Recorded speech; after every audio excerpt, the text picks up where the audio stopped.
That you protected me from the dragon's flames. You need only believe in your own destiny, Arisen. Of course, that begs the question. If he's a mere mummer, then where might our true Arisen? Empress Nadia's life is in your hands, Sir Arisen. Praise be, for only the Sovereign's guidance can lead us true. Long live the Sovereign of Vermund!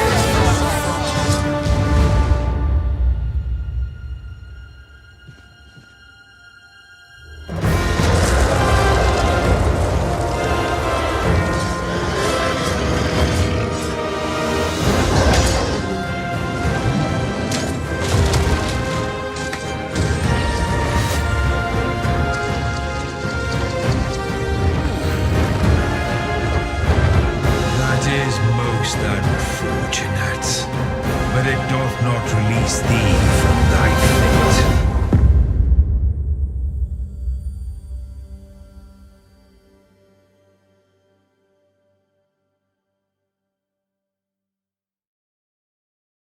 PlayStation.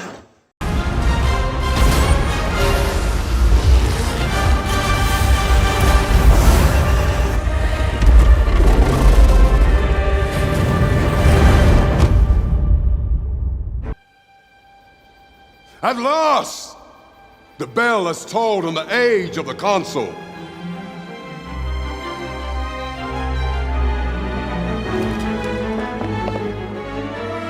The return of the Sovereign.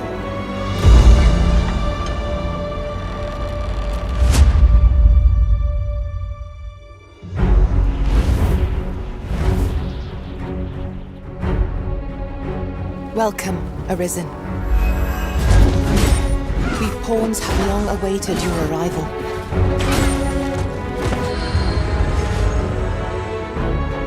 Learn aught you can of this world you must protect. We ask that all be spared the horrors of the fell dragon. From this moment forth, thou art arisen. Charge and all. Here's my chance. If you're discovered, yours won't be the only head that rolls. What is your purpose here? When 'twas all but certain that her son would take his father's place, word reached the castle that the Arisen had been found. Pitiable Arisen. Why dost thou fight? Arisen. You need only believe in your own destiny, Arisen. Show me the path thou wouldst walk.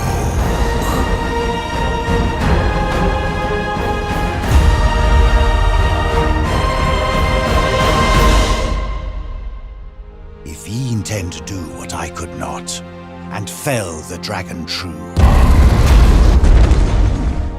I would gladly pass all the wisdom I possess into your hands.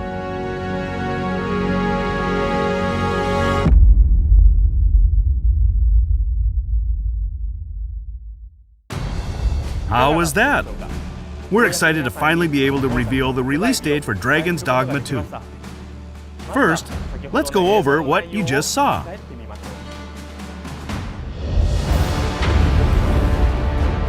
Emerging suddenly from the sea, we meet the giant Talos, who appears for the first time in this game, and who you will have to figure out how to stop. We've prepared some additional gameplay footage of Talos, so take a look.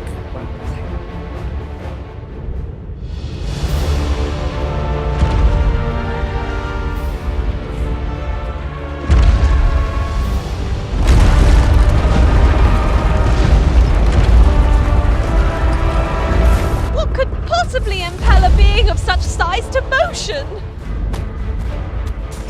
I cannot but fear 'twill bring ruin wherever it treads. We shall halt it together.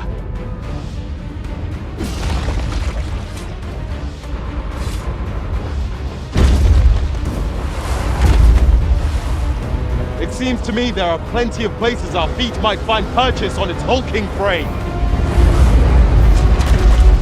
Let us do whatever we can to slow it down. It might prove futile, but it is better than watching on in despair. A puppet with a penchant for destruction is a nuisance nobody asked for.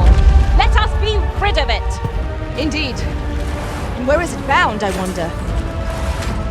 Left unhindered, it will trample the world entire, but not on our watch. Let us attack with the full sum of our strength. We must try to delay its course by any means.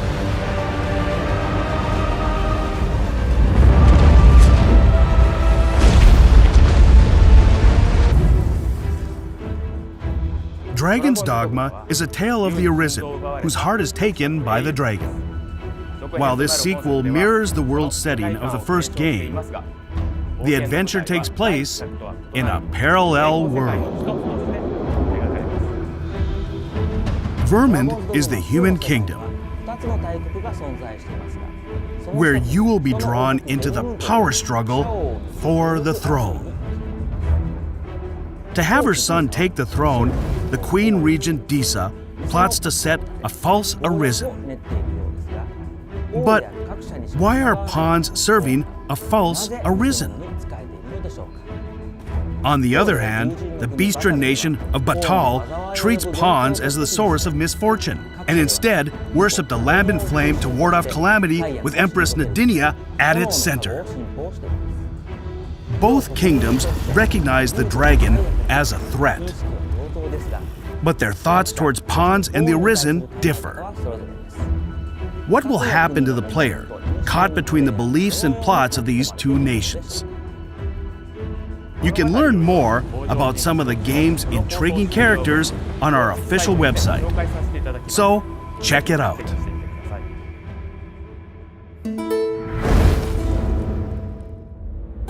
In addition to the main quest line, you can talk to the inhabitants of this world to receive various quests and deepen your relationship with them.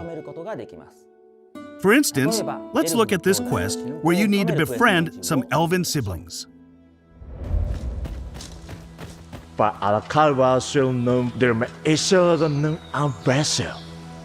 Forgive me. You do not speak our tongue, do you? From this moment forth, so long as you remain by my side, I shall interpret for you. Nenwen mor Iwanon. Alcarwa firnun eldaya menelume sur caril. Martir fa nun fionor. Minas vena eralote. My friend, if e'er I have had need to call upon your aid, 'tis now. I beg of you to join me in my sister's rescue. Master, watch out!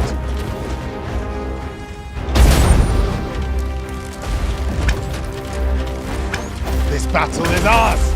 'Tis in more nightmarish a sight than I had feared. My father battles the ogre while my sister is clutched in its fist. But there is still hope, if I act quickly. Listen well, friend. I shall strike the beast's arm while my father holds its attention. This is as much as I can show you for today. Hopefully, you'll find the rest of the quest on your own. In the footage, you can see the Sacred Arbor, which is an elf settlement. The elves there communicate in their own language. And while the Arisen doesn't understand the language of the elves, if there's a pawn nearby who does, they will automatically translate it for you. These specializations that pawns can acquire will make each of them more unique, and hopefully more enjoyable to journey with. I'll see to it your burdens are shared between us pawns. It's not only the pawn's personality that reflects the player. Just like in the first game, the player can freely create the Arisen and the main pawn. However, we've used photogrammetry technology to increase photorealism, while adding a way to simplify the process of creating characters. Selecting images that resemble the kind of look you have in mind provides a more intuitive way to create your ideal character.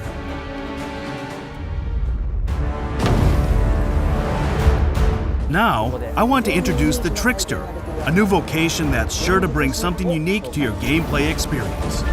Exclusive to the Arisen, the Trickster is a vocation that wields the censer and uses the smoke it produces to conjure illusions. By confusing the enemy into fighting themselves through illusions, or increasing the power of pawns beyond the normal parameters for a limited period of time, this vocation focuses on support and use of unique strategies. The Trickster is a devious vocation that takes advantage of the enemy's enhanced behavior AI. It's a great fit for players who prefer to step back from the action and manipulate the battle from the sidelines. Next, we have a few additional details to share. Pre-orders for Dragon's Dogma 2 on PlayStation 5, Xbox Series X, Xbox Series S, and Steam start today.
What did you think?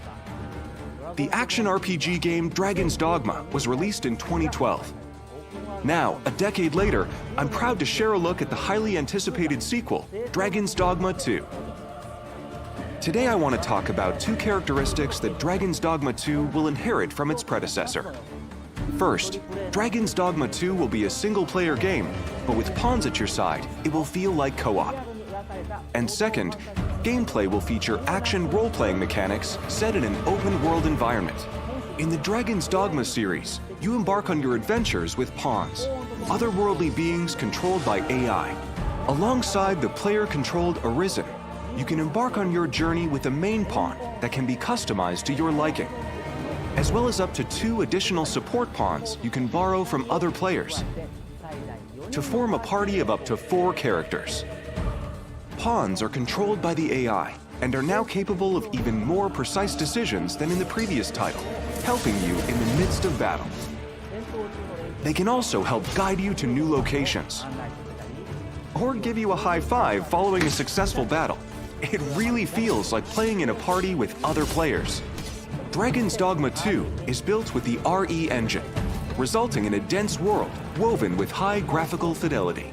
You'll enjoy a world roughly 4 times the size of the original Dragon's Dogma, with more to experience than ever before. The characters and monsters that populate the world are given life thanks to the power of AI, and players will feel like they've been reborn in this vibrant fantasy world. You can look forward to a variety of vocations to choose from. Your vocation will shape your Arisen's role throughout the adventure. Will you take on enemies with swords? Magic? It's all up to you. We'll have much more to share in the future, but for now, I want to go over a few sections from the trailer that show what we've improved for Dragon's Dogma 2. This game is designed to enable players to take on situations in their own way. In addition to AI, advanced technology like immersive physics brings pawns, monsters, and NPCs to life. What would happen if you destroyed that bridge, or if you pulled that monster's leg? What other exciting possibilities can you think of? Meet two characters pivotal to the story that also appear in the game's key art.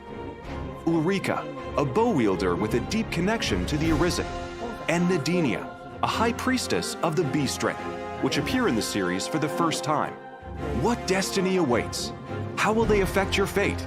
The intricate relationships and situations you will encounter in the game are sure to keep you on your toes. During your adventure, you will come across familiar monsters from the previous game, as well as new monsters such as Medusa. You can look forward to new player vocations and many new experiences unique to Dragon's Dogma 2. Please stay tuned for more information. Thank you so much for tuning in.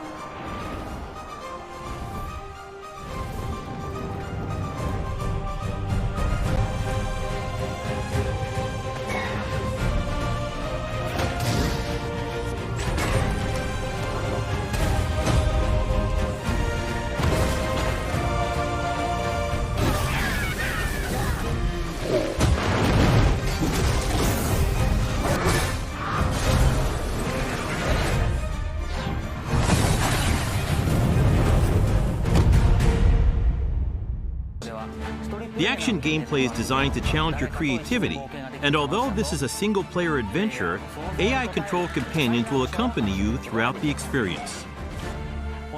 Today, I'd like to show you a little of what you can expect from the world of Dragon's Dogma 2 with this new gameplay footage. In Dragon's Dogma 2, up to 3 AI-controlled beings called pawns can join you on your adventures. Players can choose from 4 starting vocations that determine how they will play. Of course, you will be able to change your vocation at any time by visiting vocation guilds. For now, let's look at the fighter vocation. Wielding a one-handed sword and shield, the fighter excels in melee combat. As a fighter, you can cut down enemies with a sword and protect yourself and your party using your shield.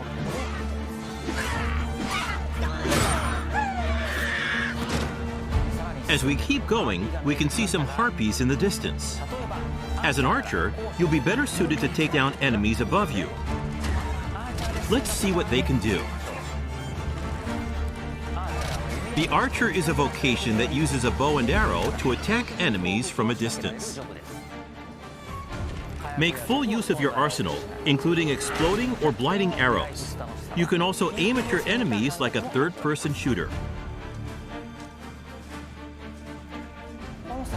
The monsters of Dragon's Dogma 2 behave organically in the world around them, and will even react to players by using their wits against you. Next, I would like to show you the mage in action. Mages excel at long-range magical attacks, as well as healing and support spells that bolster your party with various enchantments to give allies an advantage in battle. The more advanced and powerful the magic is, the longer the incantation will take.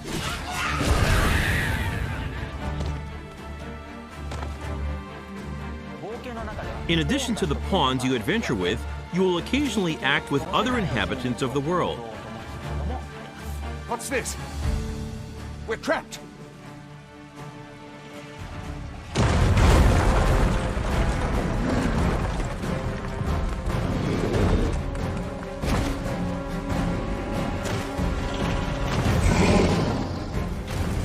Lastly, let's take a look at the thief. As a thief, you use daggers to strike at your enemies, relying on agility and quick attacks. Use Swift Step to quickly move away from enemies after an attack. The key strategy for the thief against massive monsters is to find openings and cling on to the enemy to deal damage. Fighting head-on is always an option, but it's a good idea to utilize the environment around you while engaging with enemies. Between your chosen vocation, diverse terrains, and the particular monster you're up against, each encounter challenges players and their party to use their creativity to succeed. Two nations prosper in the world of Dragon's Dogma 2. Vermund, the human kingdom, and Batal, the land of Beastren. In Vermund, the Arisen who slay the dragon have ruled as kings for generations. This land of lush meadows and rolling hills is ripe for exploration. In contrast, Batal is a rugged canyon nation with a city built on the site of ancient ruins. It is home to the Beastren and their unique culture. The nation of Batal offers players a different experience from the human kingdom, with diverse environments to explore and monsters to encounter. In your adventures, you might come across people who call out to you. Have you some business with the apothecary, sir? Other times, you might receive quests from people who you aid. Thank heavens. Thought I'd ne'er make it. If I might be so bold as to impose upon you again, would you be willing to accompany me to the cenotaph and safeguard me from harm? Pawns with knowledge of a quest may be able to guide you to the right location, but it is up to the player to decide whether to follow them or not. Pawns support you throughout your adventures and may come to your aid when you are in trouble. To complete your quests, you can ride ox carts to travel to major locations. But be aware, as you might get attacked en route to your destination and have to decide how to tackle the situation. During the ride, you can choose to close your eyes to quickly arrive at your destination. Time is ever passing, even while riding an ox cart, and the environment around the player constantly changes. Nighttime is especially dangerous. With no light to illuminate your surroundings, you will be enveloped in pitch black darkness where you can't even see your feet. Also, there are dangerous monsters that only appear at night, so you need to be careful when adventuring in the dark.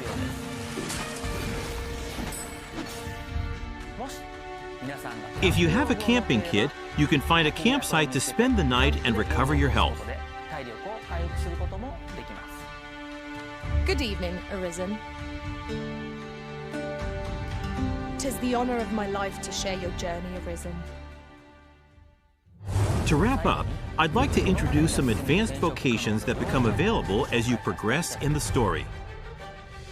The Mystic Spear Hand combines magic attacks and weapon-based physical attacks.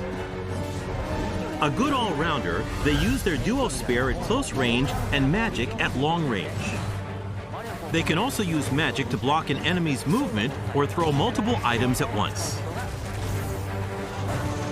The Magic Archer is a vocation that further specializes in long-range attacks with magical arrows. On top of healing and providing support to your allies, they can learn a skill that releases a powerful attack over a wide area in exchange for reducing their own maximum HP. And of course, there are other unique vocations you can look forward to. We have a playable version of Dragon's Dogma 2 at the Tokyo Game Show CAPCOM booth. Depending on the choices they make, each player can experience very different playthroughs. We're very much looking forward to the impressions of those who get a chance to play.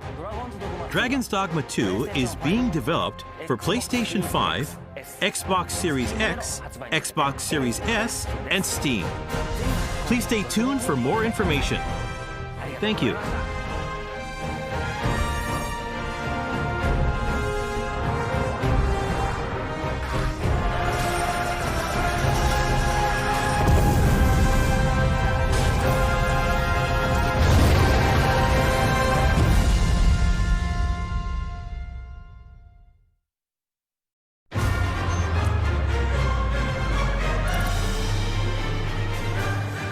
This month's IGN First is Dragon's Dogma 2. All throughout the month of January, we've got brand new gameplay, interviews, deep dives, impressions, exciting reveals, and more. We got to play about 10 hours of the game, so we've got plenty of ground to cover. To kick things off, here's a collection of gameplay clips covering footage of the fighter, thief, warrior, and sorcerer vocations. Make sure to keep an eye on this space for more Dragon's Dogma 2 all throughout the month.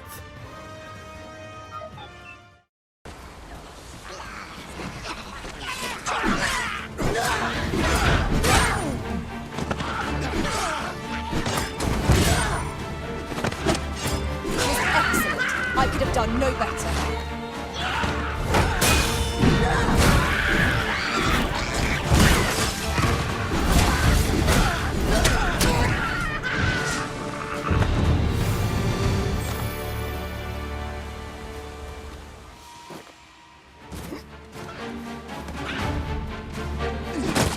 It's a glad thing to press the try not to get hit.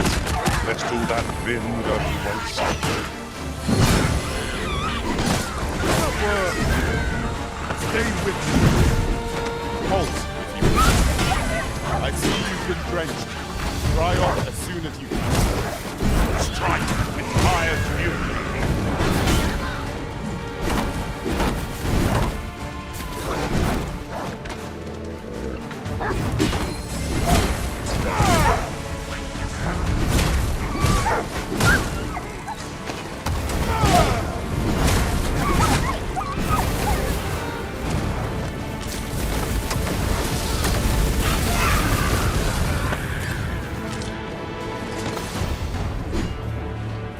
Think I'd be caught unawares. What's this? We're trapped.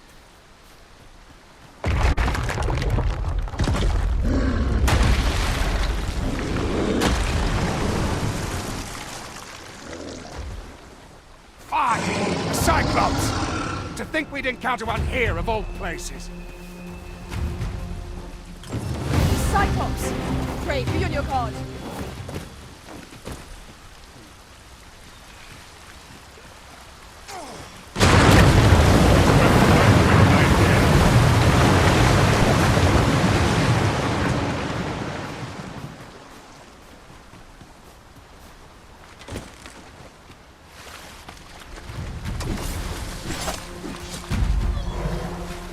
Do not waste this chance. We must press home our advantage. The moment of victory is at hand. Let us finish this.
Sir. 'Twould seem I misjudged you.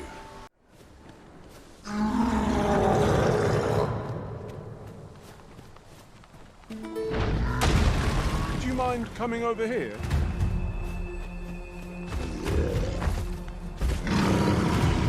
I grant you roaring flame. No one can defend themselves when grappled like this.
Ah, a material. Useful things, these. The different combinations of materials result in different creations.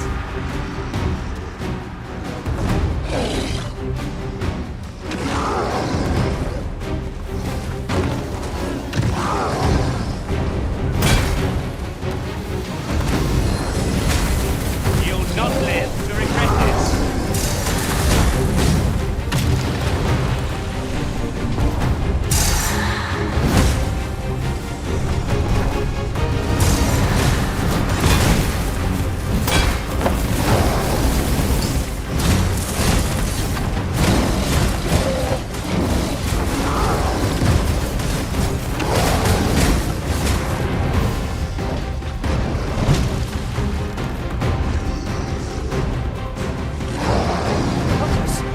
A moment of indecision may spell our doom.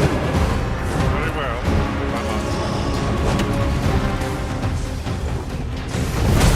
Our foe stumbles.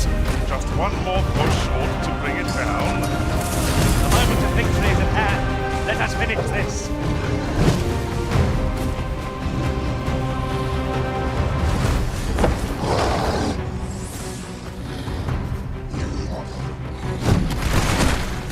We can ill afford to rush headlong into battle.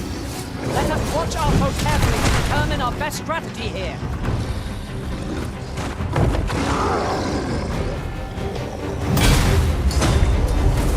Let my magics grant you with elemental food. Well done.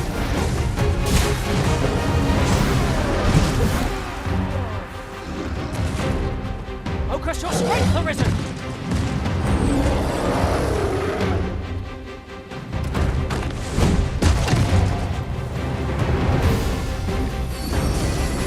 Yes, Master. I shall hasten to your aid.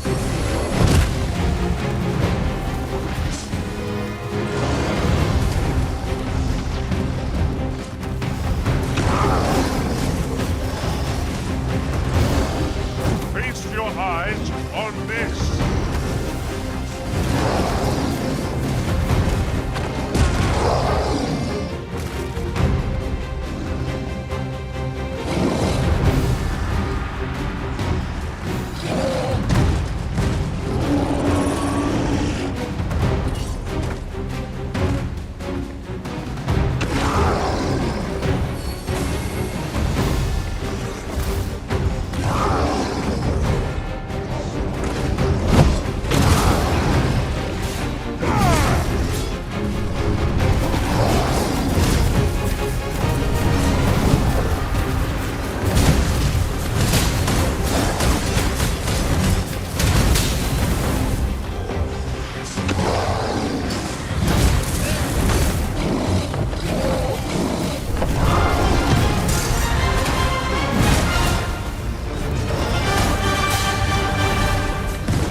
Strike hard enough. We might not have to do this twice. The moment of victory is at hand. Let us finish this. Understood.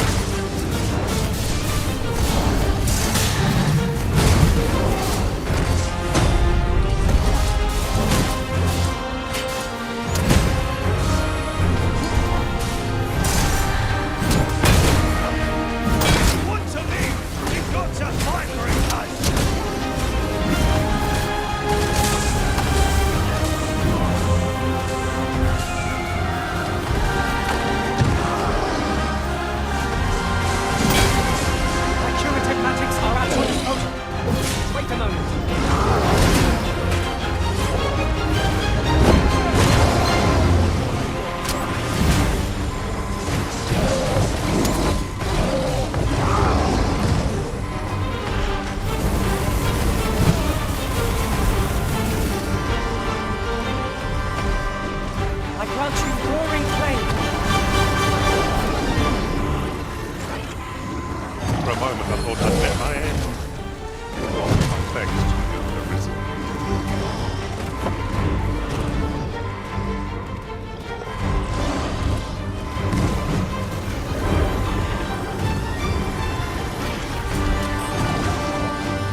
branching wings.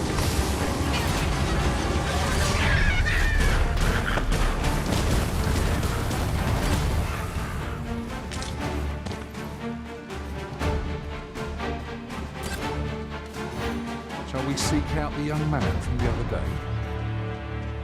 I know the way. Follow me. Vanguard is wise. Lead on. Would not be unwelcome for an ally to appear for once. If we must, let us finish this quickly.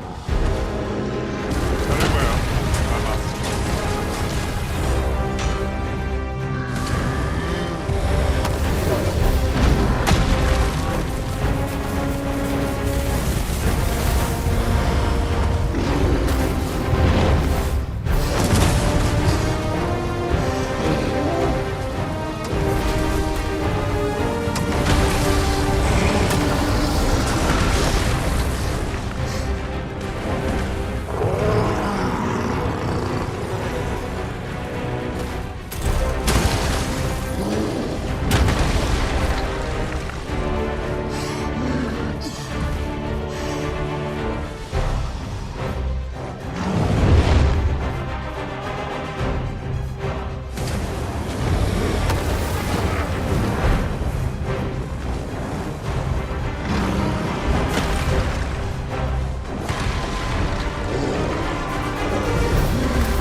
I could guide you there if you wish.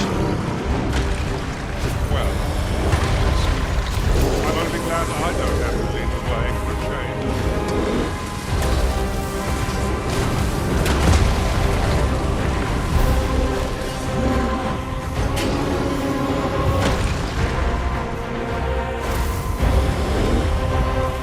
The enemy movements are bloody sluggish.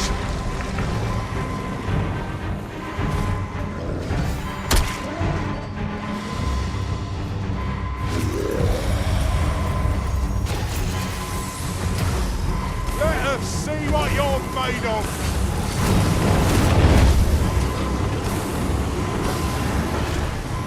For a moment I thought I'd met my end. My text would have risen.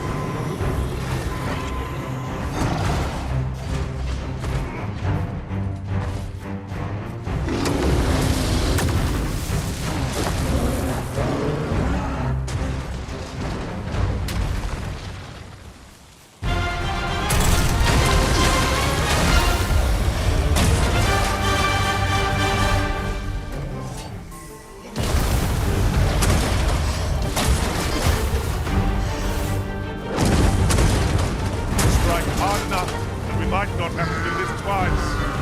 I shall lead the charge! Fear not. Well indeed. But we ought to quit the field ere the option is taken from us. When our cumulatives run out, we're done. Let me think on that.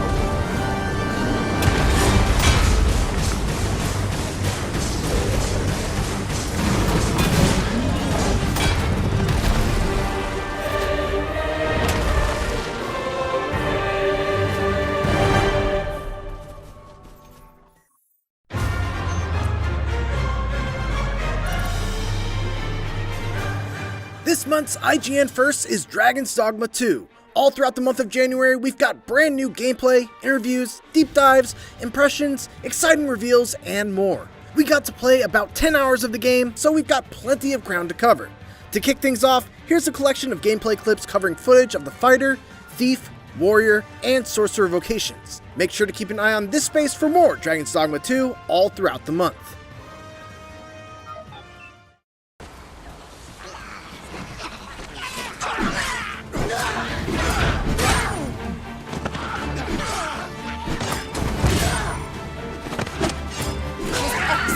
I could have done no better.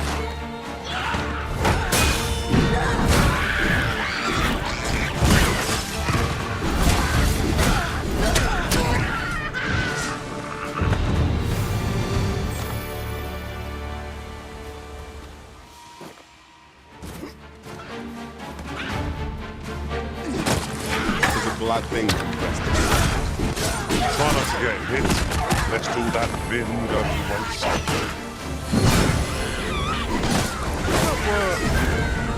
Stay with me. Halt, if you will. I see you've been drenched. Dry off as soon as you can. Strike with fire's fury.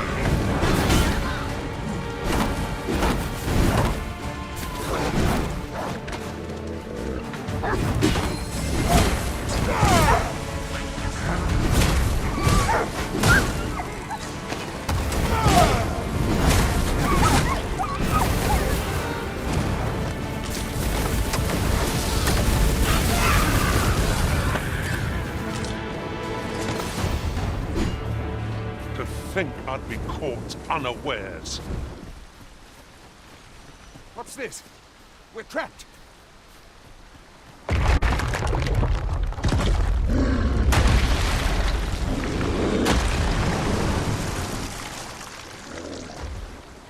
Fuck! A Cyclops!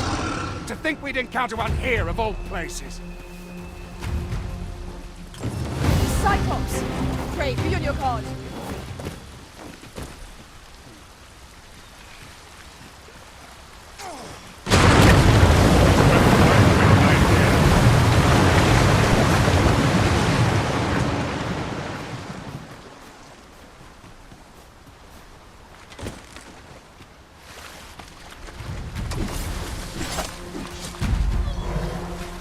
Do not waste this chance. We must press home our advantage. Let us finish this.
Twould seem I misjudged you.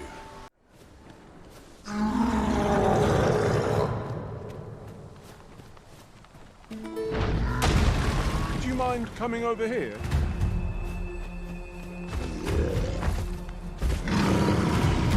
I grant you roaring flame.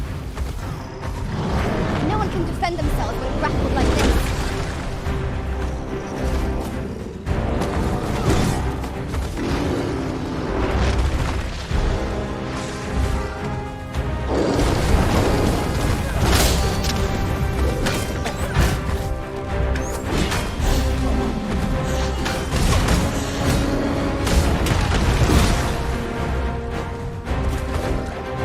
Arisen! I will fight!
grant you an elemental boon.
A material.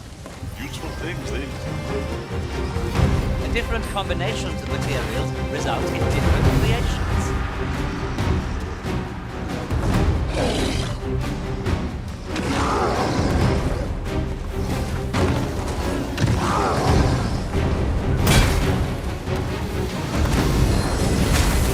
You'll not live to regret this.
Headlong into battle. Let us watch our foe carefully to determine our best strategy here.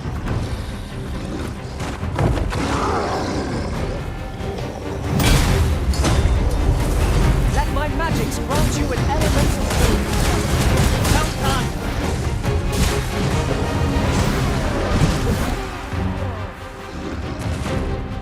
Focus your strength, Arisen!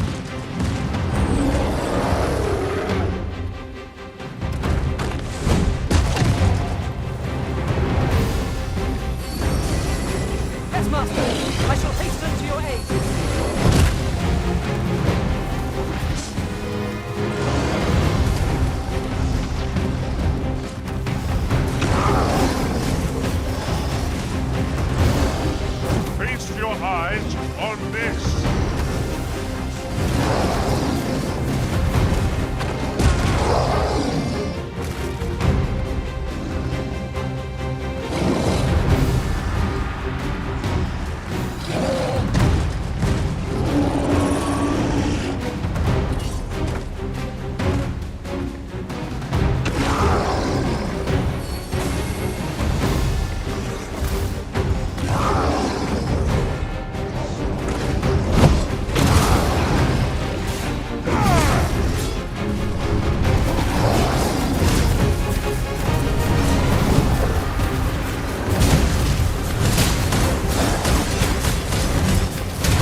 capture this fight. The moment of victory is at hand. Let us finish this. Understood.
The young man from the other day.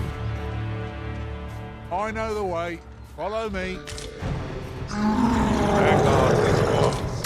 Lead on. It would not be unwelcome for an ally to appear for once. If we must, let us finish this quickly. Very well. I must.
made of?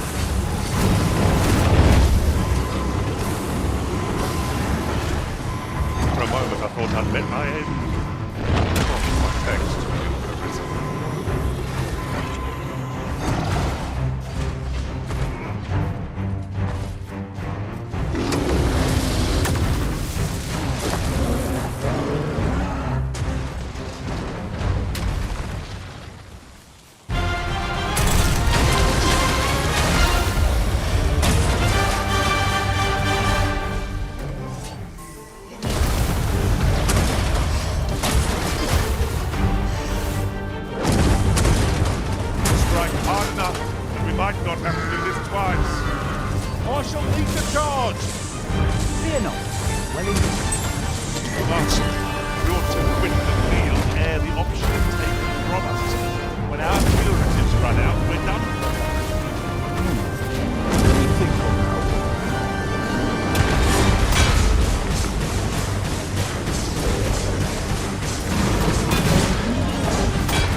Always love when we have the opportunity to do this for previews where you basically start from the beginning of the game and then you can just play and see how far you get.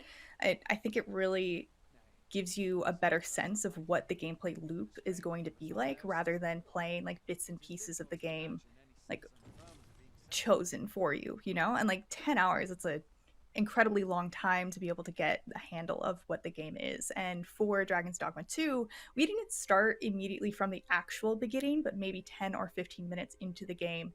The story starts right off the bat. You have amnesia, you don't know who you are, but you are probably the Arisen because pawns listen to you and you're able to summon your main pawn at the Riftstone right off the bat. So that's kind of where we started. And then you need to go to the city of Vermund to prove you either are or are not the Arisen, but everyone keeps it on the down low. And right off the bat, you meet someone who becomes your kind of connection to the city. I think his name is Brant. And he's the one who introduces you with the quests and with what is going on in the world. Quests that you can choose to follow. And it's cool to have that separation of like, this is clearly the main quest, and then everything else is clearly side content. One of the things that I think is really, really impressive about Dragon's Dogma 2 is how everything feels very natural and organic in terms of like how you get side quests, how how you explore the world. And we'll talk a little bit more about the improvements, I think, of Dragon's Dogma 2 over the first game. From what we've right from the start, you know what you're doing, you know what the state of the world is.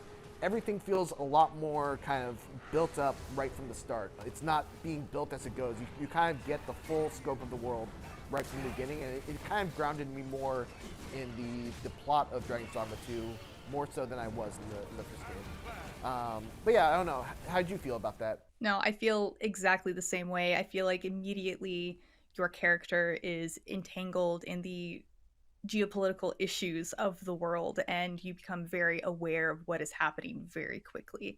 And the way they introduce those characters to you does happen naturally as well. The first time you enter the town and you go to the inn, you leave the inn and a boy runs into you, and that ends up being very important down the line. And it's just organic things that you might not necessarily think is important, but down the line becomes important. And I thought it was very interesting from the start that they give you these basic adventuring quests that are part of the main quest, like go and cull a bunch of monsters.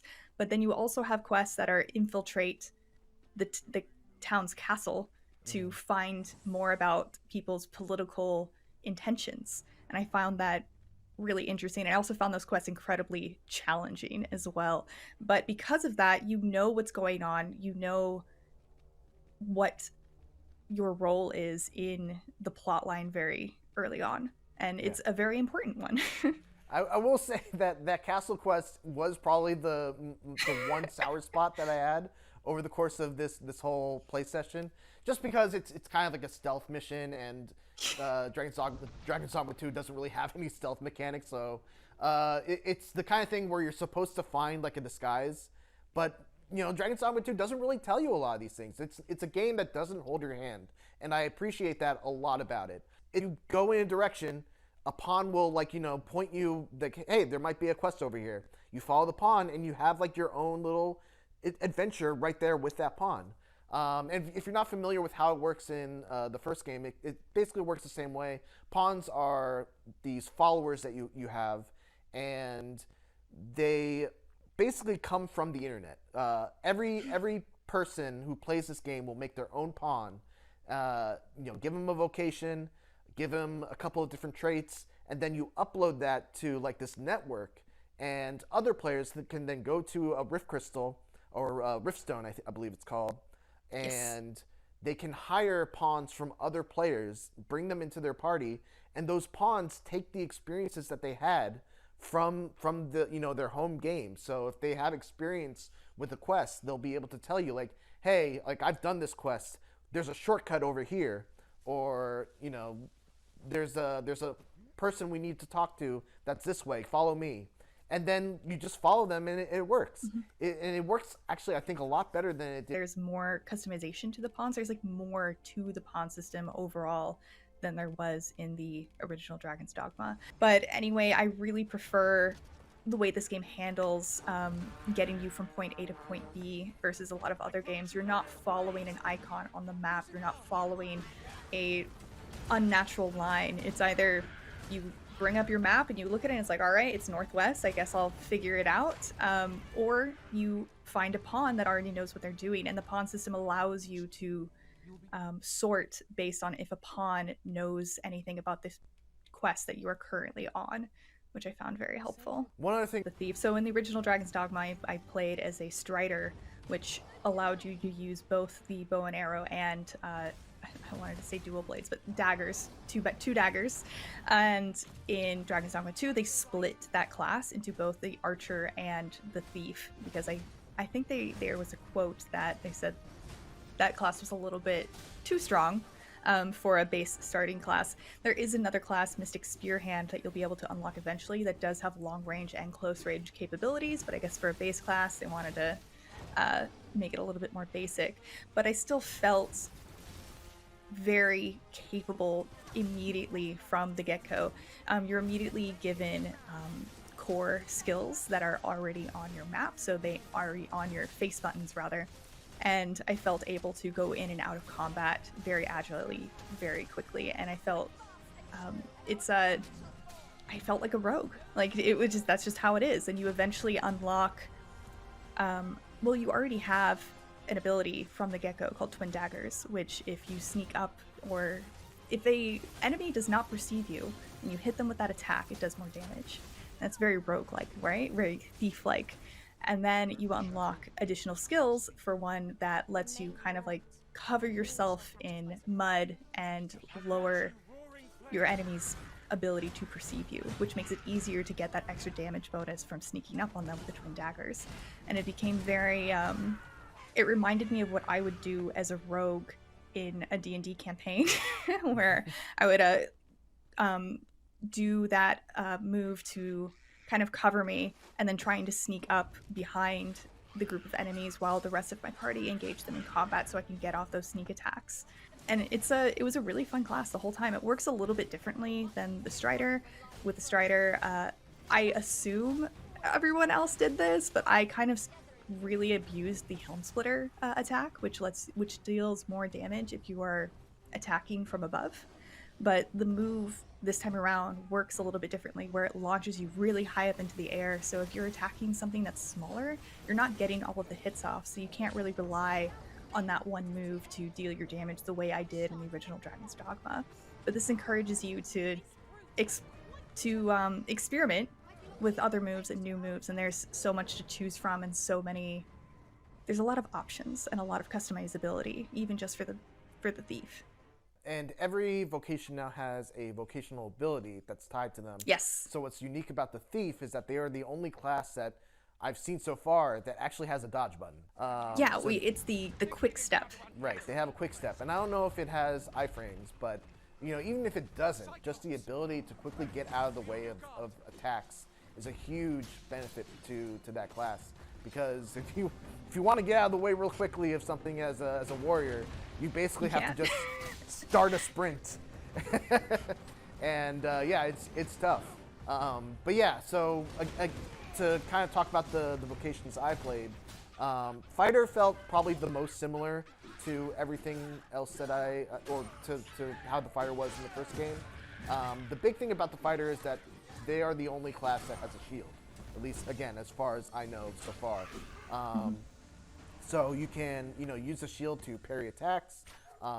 They have very, very strong melee capabilities. There's a new system in the game where if you basically stun an enemy with repeated melee attacks, you open them up to an execution that just instantly kills them. I believe it also gives you some invulnerability while you're in the middle of the execution animation. There's like this really good hit stop effect. It feels really good. And then you have the warrior. The warrior was, I know later on that hopefully I can cut in some B-roll of right now.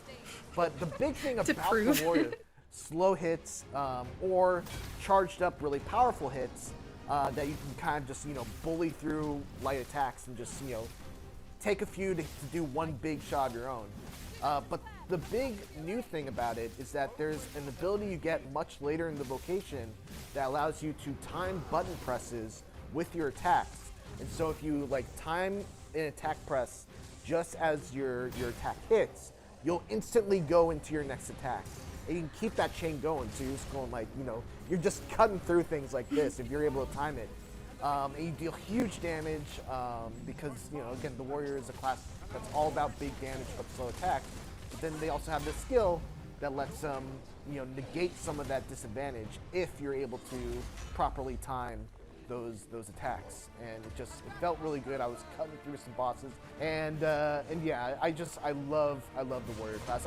One of the things I always say about Dragon's Dogma 2 or Dragon's Dogma Vocations, excuse me, is that they are kind of the peak fantasy of these well-known archetypes. So, the warrior is the peak fantasy of that gut style character that has a great sword. It's just charging it up for 10 seconds that sends you to find the weapon of that class, and you bring it back to the vocation master basically, and then you unlock the that vocation. I don't know if that's the case for everything. We only got to unlock the warrior and sorcerer vocations in our playtime. The trickster was a special build that they just teleported us to basically. Yeah. So we don't know. That was a very exactly. high level. Yeah. I think it was maxed out. We got to play maxed out trickster.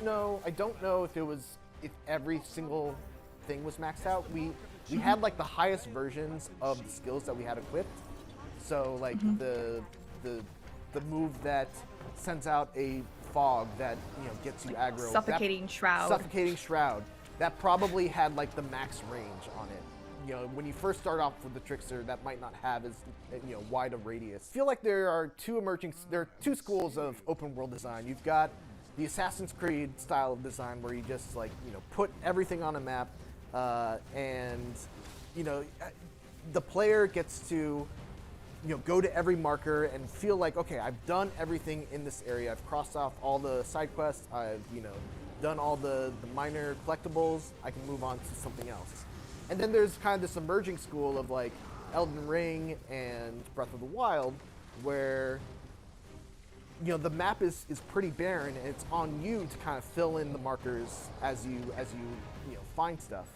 And Dragon's Dogma definitely goes more towards the new school of Elden Ring and Breath of the Wild, but also it adds kind of its own little spin to it because there's very limited fast travel in this game. Casey, what did you think about how, the distance works in this game and how, how much you have to work to get from point A to point B? I found it so interesting how much the developers emphasize the importance of distance in their game whenever they talk to us. I think their first introduction, they talked to us about how they want us to feel the difficulties of long distance relationships, or getting to do you want to go, I think one of the things they said, do you want to go to a restaurant that's closer to you is not as good, or do you want to spend the extra time or money getting to a place that's really good, and if that will be worth it to you.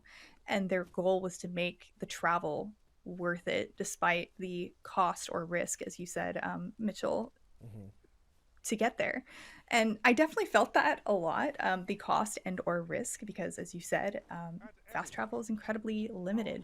So in order to do fast travel, you both need to have activated a port crystal, which are very limited and generally only in very large towns. And while we were playing, I had only activated one. And to teleport back to that port crystal in those towns, you need a fairy stone. And fairy stones are extraordinarily expensive and very rare. So it is a very real decision when you're like, wow, like I am out in the wilderness and I desperately need to go to an inn, or really, my equipment is not good for this area, or like so many different things. Because when you're out in the wilderness, the only way to rest is at a campsite, but you can't do that without a camp pack either, which is also a very expensive resource you don't generally find a lot. The world has so much in it, and I kept getting so distracted. It took so long for me to get from point A to point B because I was like, oh, what's this? What's that? And discovering chests and fighting monsters. And it wasn't so much that it was exhausting, but it was enough to keep me very interested. It's the kind of game I feel like I could play for many, many hours. And if you look at the game progress, it looks like I didn't make a lot of progress, but I had a lot of fun doing it. You know, and I see his vision. Like, I definitely understand that he wants you to really feel the distance that you are traveling. He wants you to feel that reward of going from one area to another area, and you know, the satisfaction of like you just fought through like hell to get here, and it matters because you didn't just, you know, go to one spot, realize you were out of supplies and jump back to town, resupply, jump back, and then, you know, take another leg of the journey, or so to speak. It's a marathon. You really have to make sure that you are well prepared for any kind of expedition that you take outside the city walls. And it's a real powerful feeling. They took maybe a 20-minute journey outside the city walls, fought a ogre, and like their life, because of all of the reasons we were just talking about, but because of every time you take damage or die, your health, you lose your maximum health bar goes down. So even if you have all of the herbs and potions and health restoratives in the world, you can't get back up to max health until you do a long rest. And it's scary. Well, and then there's like the campfire mechanic that allows you to gain that health back, but that, again, we talked about cost and risk. It comes with a risk, because if you keep on going to the same campfire, you are going to attract the attention of monsters. So you will wake up and, you know, a griffin might drop down on you, and then you gotta deal with a griffin. And, you know, you can try to just run away from it, but, you know, that's not always the easiest thing to do. And I love that they do it, because I keep making comparisons and parallels to D&D. I'm sorry, I just really like Dungeons & Dragons, but that is exactly what my DM would do to get you to move on. It's like, you can't stay here and keep long resting, just continue, like go to the next spot, like get out of here in a very organic way that doesn't just, it feels so much better to deal with organic consequences than be like, oh, if you use the campfire too many times, you won't be able to use it again. Just the artificial. Again, there's a lot of power in the satisfaction that you get of making one of those successful expeditions and making progress that really wouldn't be there quite as strongly if there were a checkpoint that you could use to get back to town. So the big question, and I kind of ended my preview with this, is that I had the disguise and I made it all the way through, and I misunderstood what the character told me. I guess I was supposed to jump out of a window, and I just opened the door and they're still there. The guards are there and they're like, it's you. I got murdered and thrown into, not murdered, but I got beat and thrown into the prison. As we've talked before, the side quests come up in Dragon's Dogma 2 so organically. You don't see icons above the heads of NPCs that have a quest for you. You either like go to a shop and talk to someone and they happen to have a quest for you, or you, because of course you're going to talk to the shopkeep, so it's a very natural place to put, or you're walking through the town and someone comes up to you and are like, hey, did you know you're being stalked? And now you have a quest to find your stalker.